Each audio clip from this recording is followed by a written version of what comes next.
les séminaires le plus fort que Dieu m'a inspiré.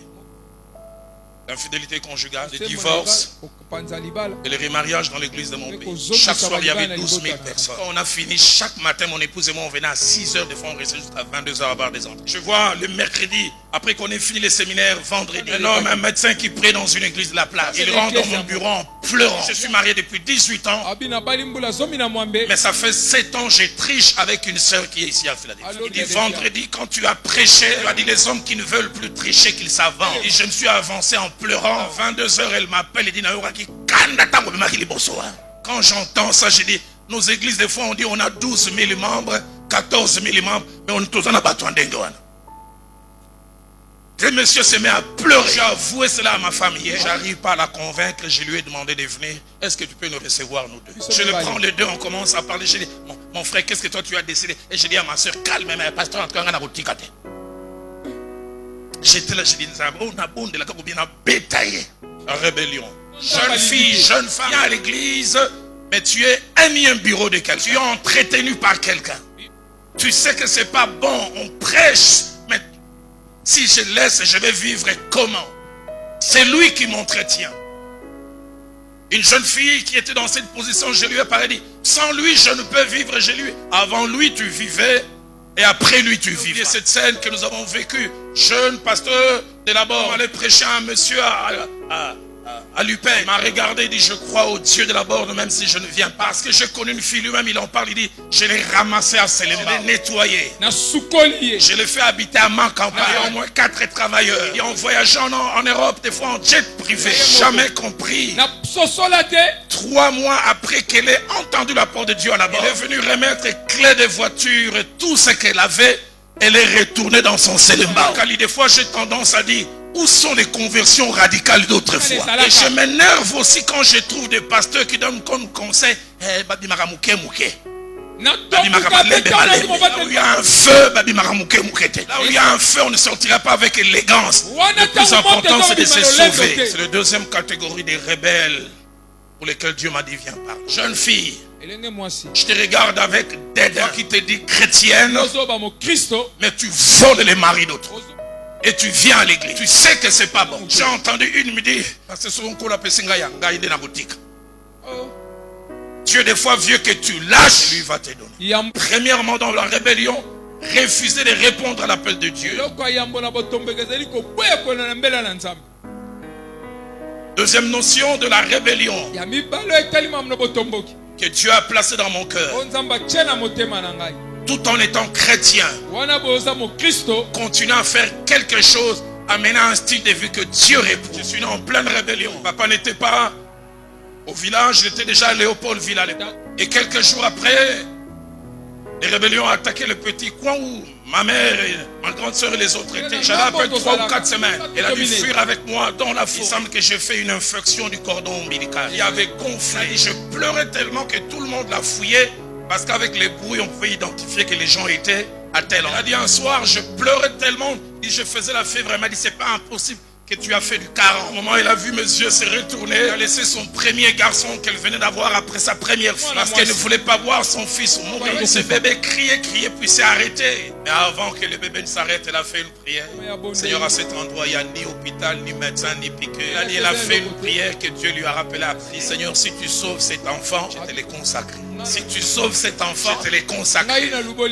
Et quelques minutes après, il a dit, il y a eu un silence. Elle pensait que cet enfant était mort. Et dit, quand elle vient après, 3 choses l'ont frappé. Elle a vu ce petit bébé aux petits yeux comme vous voyez. La regardant bien, les 2 transpirant, elle touche la fièvre, elle n'est plus. Et puis elle regarde, la plaie a séché.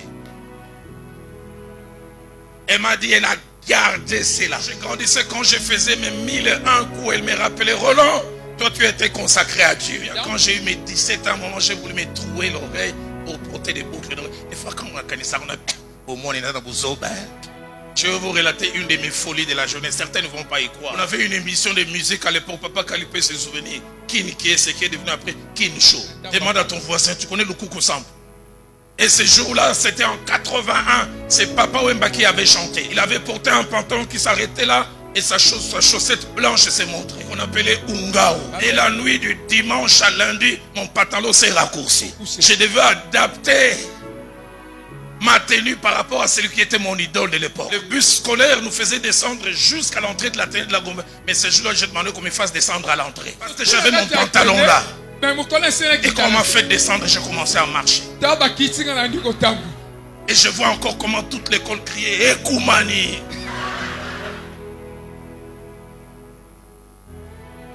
Parce que des fois, quand vous nous voyez aujourd'hui, vous pensez qu'on est né saint. J'ai retrouvé il y a 5 ans quelqu'un, la dernière fois qu'il m'a vu, c'était à cette occasion. Je l'ai retrouvé à l'aéroport en Allemagne. Il m'a vu « Ekoumani Boni na Ekoumani Akoufa ».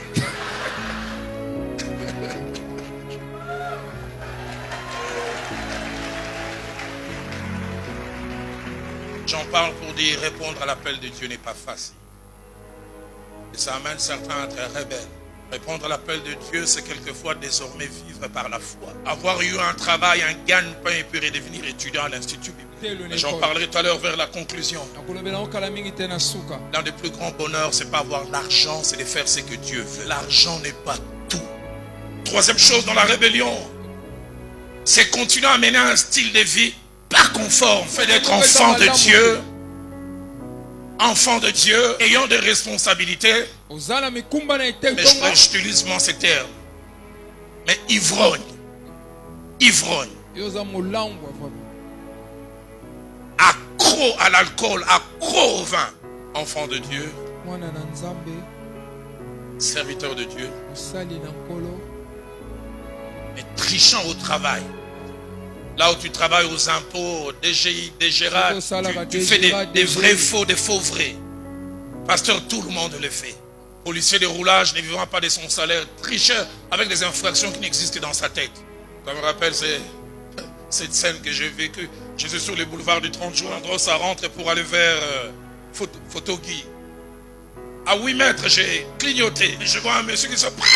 Il dit, tu n'as pas clignoté. Mais je dis, ça montre, il est en retard. Il dit, on doit aller au bureau. Je dis, monte.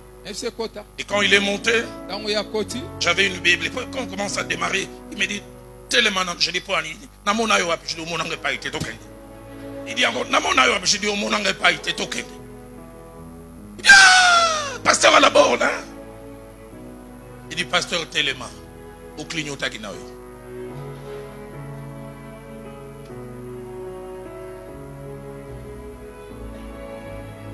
Et il me relate la triste histoire. Il dit d'abord, je suis policier, mais je ne travaille pas sur la route. Je suis secrétaire au bureau.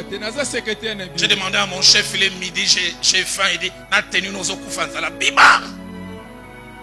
Il dit, on a bima kaka mutali bosso na monnaie. Et ces jours-là, si je n'étais pas l'assistant du pasteur Vert, je lui dis, papa, tika makambo, du pasteur Sambela. Tricher, mener une double vie.